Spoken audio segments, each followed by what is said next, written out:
लोक जनशक्ति पार्टी के राष्ट्रीय अध्यक्ष चिराग पासवान लगातार ये कहते हैं कि देख लीजिएगा बिहार में मध्यवर्ती चुनाव होगा और लगातार इस बात पर वो जोर देते रहते हैं। कहते हैं कि कुछ समय बाद बिहार में मध्यवर्ती चुनाव जरूर होगा और अब ऐसी आशंका है कि वाकई में चिराग पासवान के कहे अनुसार बिहार में अब मध्यवर्ती चुनाव होने वाला है। जैसी परिस्थितियां अभी बिहार की राजनीति में दिख रही है, ऐसा प्रतीत हो रहा है कि अब फिर से उपचुनाव हो जाएगा, सरकार गिर जाएगी और नीतीश कुमार चाहेंगे कि मध्यवर्ती चुनाव हो जाए ताकि परिणाम सबके सामने रहे। अब ऐसा क्यों होगा, हम ऐसा क्यों कह रहे हैं, विस्तार से आपको समझाएंगे। लेकिन उसके पहले नमस्कार, मेरा नाम शशांक पांडे है। आप जनता जंक्शन पर मुझे देख रहे हैं, कैमरे के पीछे विशाल खड़े हैं और अब हम आपको बताते हैं कि लगातार जिस तरीके से चिराग पासवान कह रहे हैं कि मध्यवर्ती चुनाव होगा, आज से नहीं बल्कि 1 सालों से कह रहे हैं,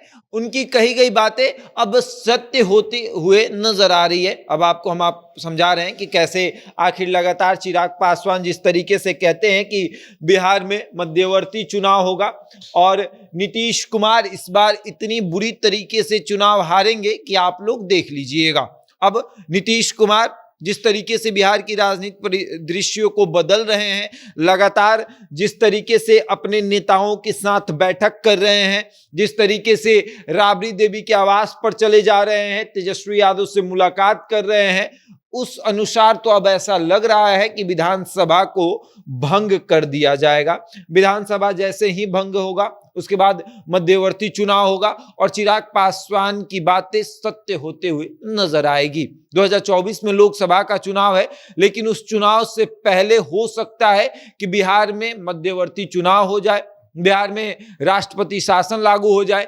क्योंकि नीतीश कुमार अब राजद के साथ घुटन महसूस कर रहे हैं, गठबंधन के अंदर घुटन महसूस कर रहे हैं और जैसे वो चाहेंगे गठबंधन से निकलना, भारतीय जनता पार्टी इनके साथ गठबंधन नहीं करेगी और जब भारतीय जनता पार्टी इनके साथ गठबंधन नहीं करेगी तब क्या होगा, तब तो बिहार में सरकार गिर जाएगी और राष्ट्रपति शासन लागू हो जाएगा। नीतीश कुमार चाहकर भी किसी के साथ सरकार नहीं बना सकते हैं और चिराग पासवान की बातें सत्य होते हुए नजर आएगी और जब ये बातें सत्य हो जाएगी तो चिराग पासवान का बिहार की राजनीति में इतना बड़ा कद हो जाएगा जितना कि आपने सोचा भी नहीं होगा। चिराग पासवान जिस तरीके से बताते हैं और कहा यह भी जाता है कि चिराग पासवान भाई रामविलास पासवान के बेटे हैं, तो समझ लीजिए कि रामविलास पासवान को किस तरीके से मौसम वैज्ञानिक कहा जाता था, चिराग पासवान भी अब उसी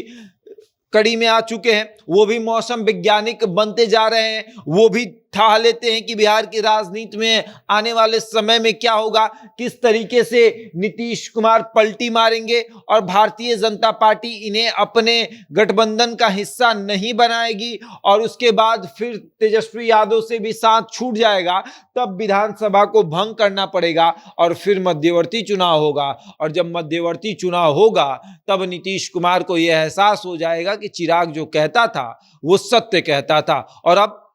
ये आपको बताते हैं कि 2024 के लोकसभा चुनाव से पहले बिहार की राजनीति में एक बड़ा भूचाल आने वाला है और वो भूचाल नीतीश कुमार ही लाएंगे, लेकिन वो कब लाएंगे ये देखने वाली बात होगी। बहरहाल इस खबर में इतना ही, बने रहे हमारे साथ और देखते रहे जनता जंक्शन।